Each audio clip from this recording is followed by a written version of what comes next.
everyone! Today I am going to be showing you how I set up one of my Cornsnake's enclosures. Noodle is a juvenile, so I have her in a 20-gallon long terrarium. Her enclosure is bioactive, minus live plants, and it's already well established, so instead of mixing new substrate, I will be demonstrating with the substrate that has already been in her tank for a few months. What you'll need for your setup is a heat mat, a digital thermometer and hydrometer, any water bowl that is an appropriate size for your snake. You will also need to decide what substrate you will use. I used to use aspen bedding or eco-earth, and I would change it out every 2 weeks.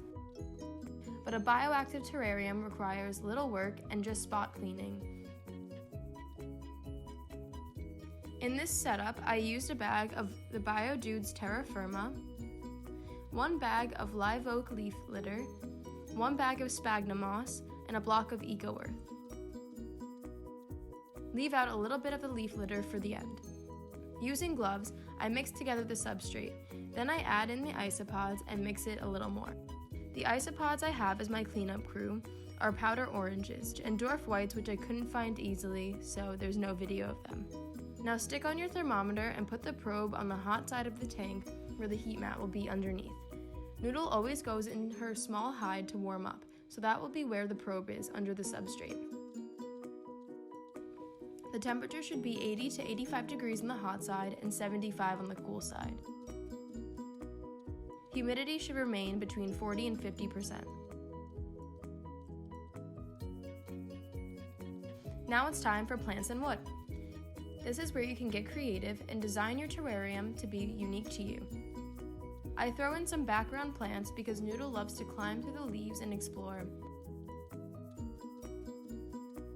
When the ground has more coverage, the snake will feel more secure and not prone to attack. As a result, you will have a stress-free snake. I add in a hide for the cool side of the tank, so Noodle has a place where she feels safe to cool down if she gets too hot on the warm side.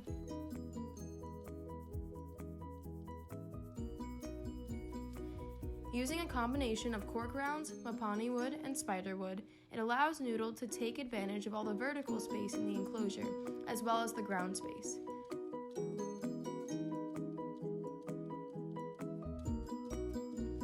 Lastly, I place the water bowl on the cool side and sprinkle the leaf litter I saved at the beginning for texture and coverage on the ground.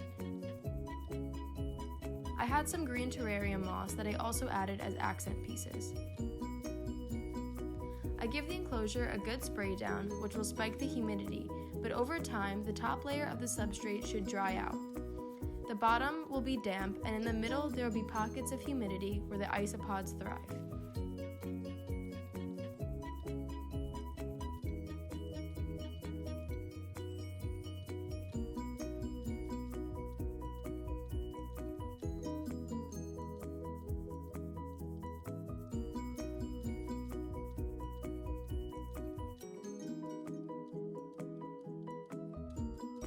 It is important to let your substrate mixture become well established for at least 2 weeks before moving your animal into its new home.